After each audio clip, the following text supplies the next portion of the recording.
Takes Ritter to the end zone, looking for Pierce. Did he hang on? Yes. Touchdown.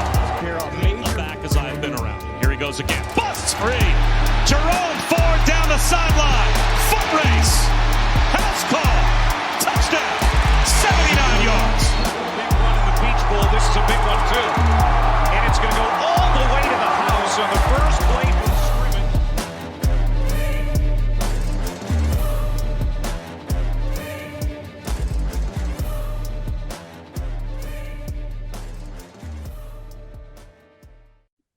Bearcat Blitz. Welcome in, everybody, as we get closer and closer to the start of the Cincinnati Bearcats football season. You're listening to Bearcat Blitz on the Believe Network. I'm your host, Russ Heltman, joined, as always, by my co-host, Neil Meyer of the FrontOfficeNews.com and Russ Heltman here of Cincinnati Bearcats on SI, where we are presented by FanDuel Sportsbook. And you can bet on the Bearcats right now to beat the Nebraska Cornhuskers on August 28th. 6.5 point favorites holding firm at minus 105, or excuse me, minus 115 for the Nebraska Cornhuskers as 6.5 point favorites. The Bearcats minus 105 to cover that 6.5 point spread, and they've moved from plus 190 on the money line, even greater underdogs, to plus 202 on the money line as they get set for their matchup against Nebraska next Thursday. They're in game week mode right about now. They're transitioning from fall camp to game week practice schedules, and that means back in the afternoons. That means I can be back at practice finally for the rest of media availabilities this season. Very excited about that. I'm very excited about the show today, where we are going to be starting with a not so exciting topic. A lot of smoke and just bad optics surrounding Jizzel James and his summer offseason. Some of it away from the Cincinnati Bearcats basketball program. We'll dive into the latest information we have on that to start the show, and then we'll get to the first 6 games of the season for Cincinnati Bearcats football. How do Neil Meyer and I see those playing out for the Bearcats, who we will also touch on are ranked among roughly the top 52 teams nationally, according to most major analytic models. All that coming up on Bearcat Blitz after these messages.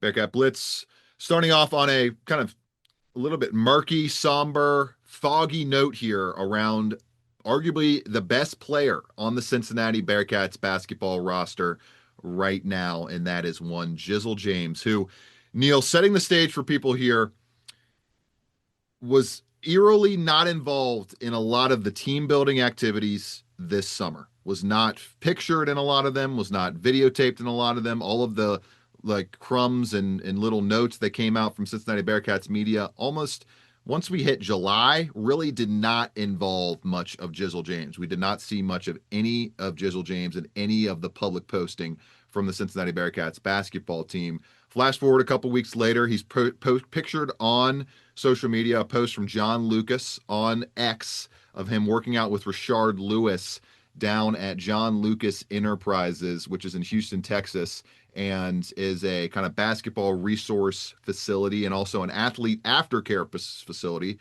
which since 1986, according to their website right here, John Lucas has operated the Houston-based wellness and aftercare program, a substance abuse recovery program for athletes.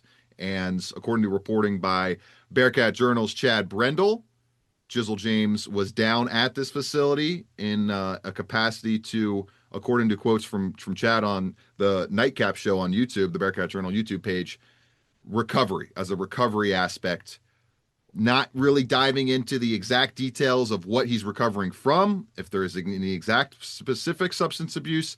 That has not been confirmed. Now, we flash forward all the way to Monday night, which is bringing us the latest in a series of odd social media posts from Jizzel James.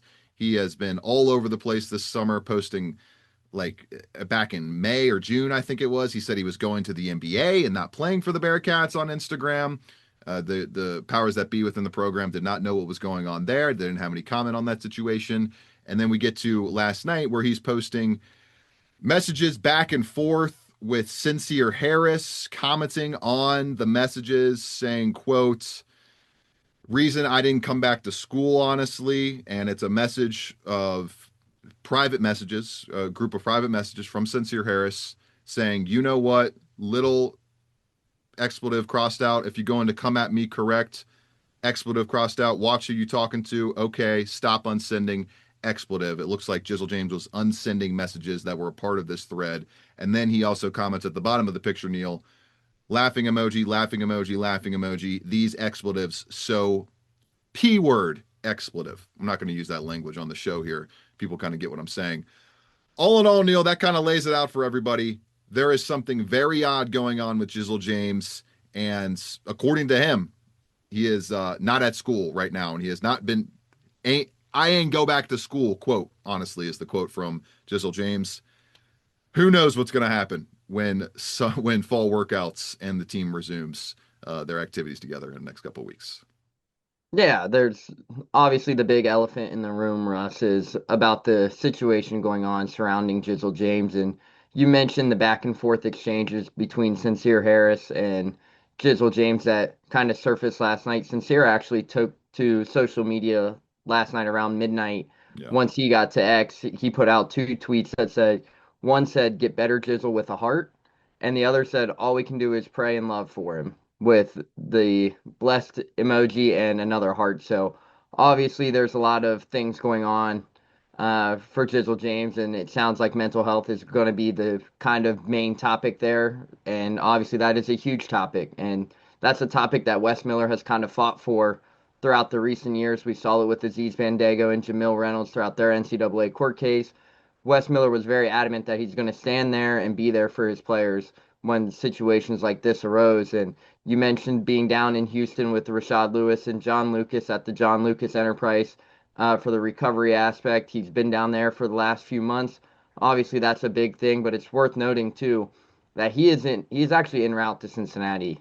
Classes start on Monday, so sounds like off-season workouts are going to begin again next week. So it's going to be interesting to see Right, if he has to be in class on Monday if he wants to be eligible for this season. So correct. he has So to it's be going to returning be if he wants to play. it's going to be interesting to see how this plays out. But with all the social media posts and everything circulating, all you can really do right now is sit back and wish and pray for Jizzle James, right? With all Yeah. this stuff And going the on. reason I bring this up now, Neil, and the reason we have to talk about it now, and it's been in the ether for months. You and I have been kind of following and monitoring the situation and wondering when we were going to eventually have to talk about it, involving the teammate, going after Sincere Harris, bringing those messages to light, bringing all that kind of bad blood to the forefront is when we have to bring it up and we have to acknowledge it because it's now a part of the fabric of the team.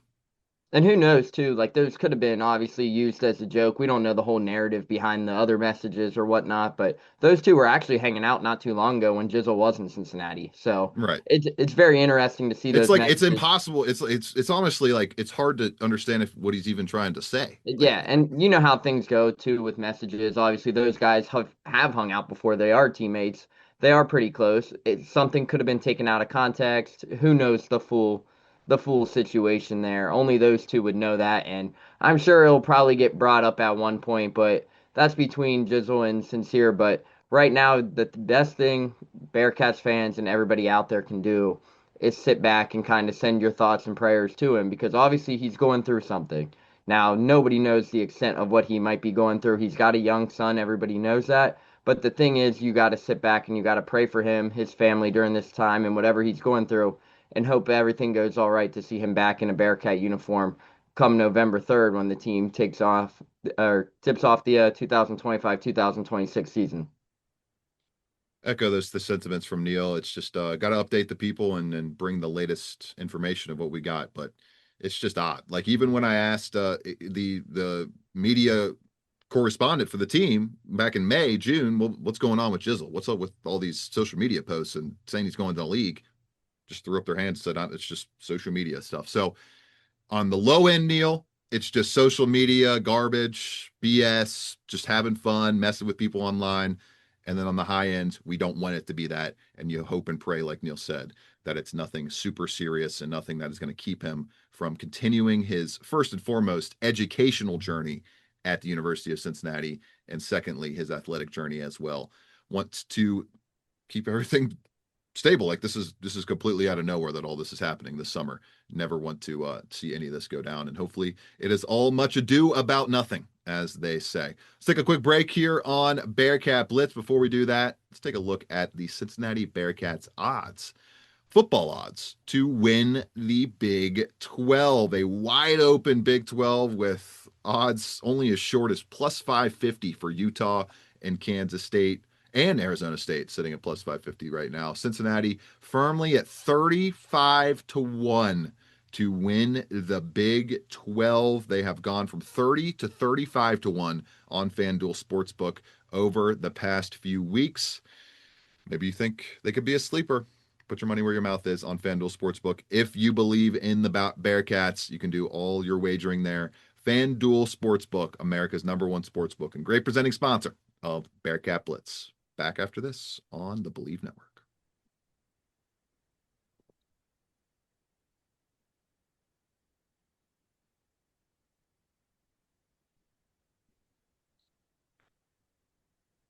Returning to the show here on the Believe Network, I'm your host of Bearcat Blitz, Russ Heltman. He's my co-host, Neil Meyer, and the Cincinnati Bearcats are kind of sitting firm where they ended the 2024 season, essentially in the top kind of 60 nationally, firmly in the top 55 according to most major analytics sites, and an average ranking on ESPN's FPI, SP Plus, Kelly Ford ratings, and Brian Fremo's FEI projected ratings of 51.25 nationally. Highest they are rated is on FEI, 44th overall, and the lowest is on S&P Plus, where they're 59th overall.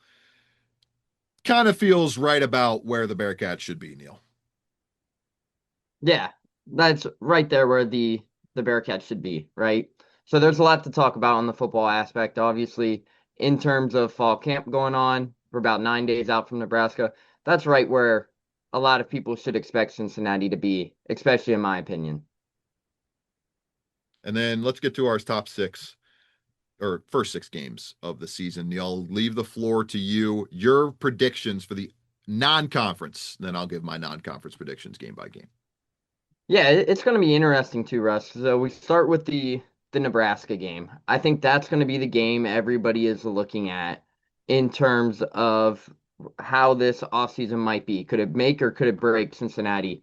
And I expect this game to be a lot closer than people might think. Obviously, I believe the over-under is what, set for 52.5 right now? 53.5, but yeah, we're 50, on there. 53.5. I expect this game to be a high-scoring game. And we'll be out there in Kansas City next week on scene at Arrowhead Stadium for this game. But I'm going to go with the Bearcats. I'm going to go 31-27 over Nebraska in Kansas City over Nebraska. Bowling Green, I think the team will go 2-0 there, and I think they'll beat the Falcons. I'm going to go say 42-14 over Bowling Green. Northwestern State, that should be the game where Cincinnati puts up roughly 50 points. I'm going to say 52-14 again over Northwestern State. So you head into conference play 3-0. I think that's a very good possibility for Cincinnati. And then the Big 12 slate. That first game versus Kansas is going to be a lot closer than people realize. And the reason I say that is it's the first Big 12 road matchup. First Big 12 challenge is on the road in a new stadium for Kansas. I think that's going to be a 31-28 victory for Cincinnati before they suffer their first loss versus Iowa State in week 5 of the game. So I think Cincinnati goes 4-0. But I think their first loss comes versus Iowa State before they bounce back versus UCF. So I think they start the season 5-1. That's where I'm going to go the first 6 games. All right. 5-1 start for Neil there. It's fun to pick them to beat Nebraska. It's a fun thought. They got to prove to me that they can beat top 30 teams. They have not beat a single top 30 team outside of Arizona State in the Scott Satterfield era. And was Sam Leavitt playing in that game, Neil? He was not. Versus Arizona State last year? No, he was not. He did not. He was not suiting up for that one. So the fact that they have not been able to take out top end talent in the Scott Satterfield era makes me a little hesitant to pick them here. So I'm going to go with Nebraska 29 to 28, really close. I think the Bearcats do cover the spread here, but Nebraska gets the job done and answers some questions about the inexperience on their defensive line. I just, Neil, I don't know how they're going to get to Dylan Raiola. I don't know how they're going to get to him with the experience that Nebraska is bringing back, 130 plus starts on their offensive line. How well Raiola played last year, 17-12 big time throw to turnover worthy play ratio. That's a really good number. Only 4.7% turnover play rate with pressure last season. I just think he improves upon that and is a little bit of a better passer across the entire season, a little bit of a better player across the entire season than Brendan Sorsby ends up being. I could be completely wrong on that, but I think he's a little bit better in this game, and they get the job done there. 29-28 over the Cincinnati Bearcats. Bowling Green and the Northwestern State, we don't need to talk about those ones very much. Bowling Green, Cincinnati should dominate the Bowling Green State Falcons at home in this matchup.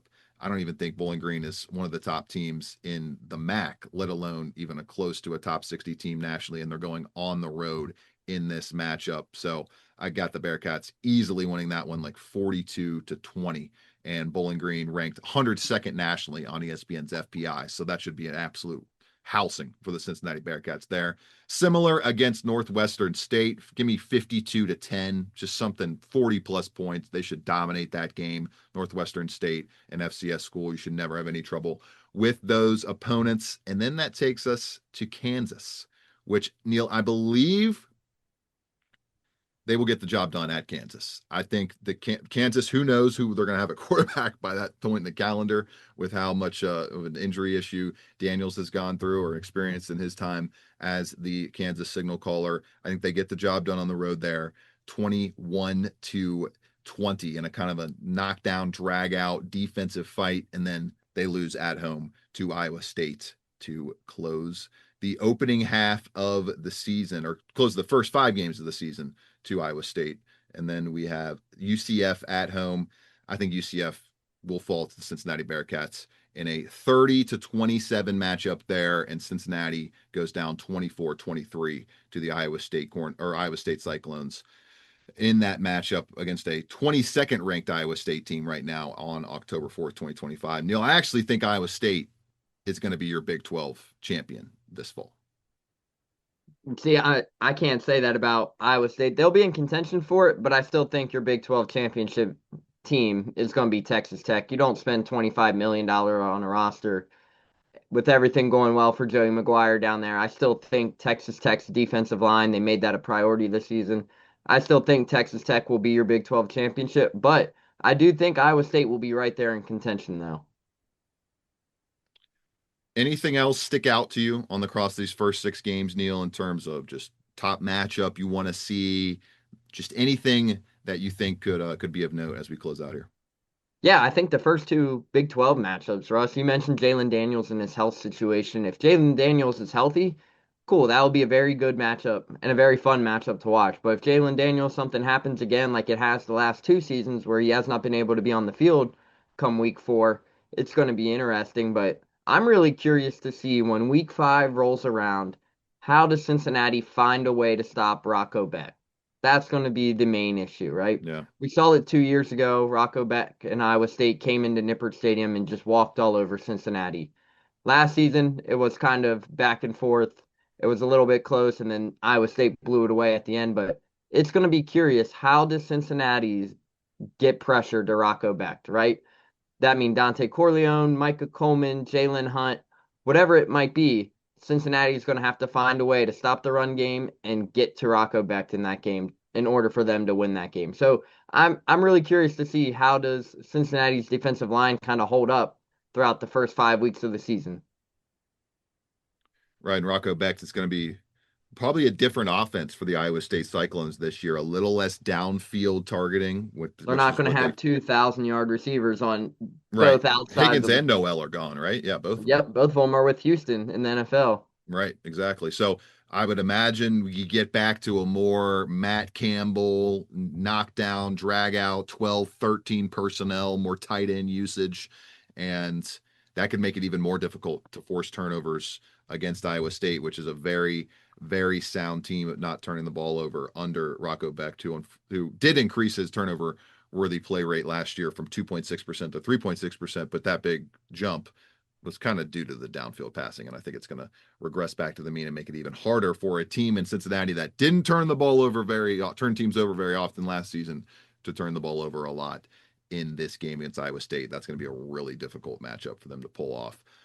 4-2 start for me for the Cincinnati Bearcats, and Neil has them starting 5-1. Either way, you're set up beautifully down the stretch of the season to be able to get to the bowl atmosphere and get back into a kind of winning season streak, start motoring that snowball down the hill and turn it into an avalanche in the Scott Satterfield era. We'll see if they'll be able to do it, as we are less than 10 days away from the start of the 2025 Cincinnati Bearcats football season. We'll get to a full, kind of more in-depth look at Nebraska in that matchup next Monday, and we will have you covered on the back half of the season predictions from Neil Meyer and I, with Cincinnati taking on Oklahoma State, Baylor, Utah, Arizona, BYU, and TCU down the stretch of the 2025 season. And I think that includes their toughest stretch of games overall,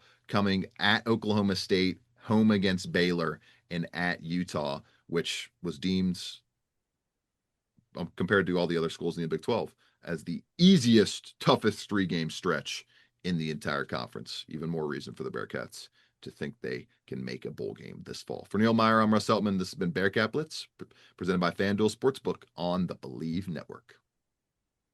6, Ritter to the end zone, looking for Pierce. Did he hang on? Yes. Touchdown. Back as I've been around. Here he goes again. Busts free. Jerome Ford down the sideline.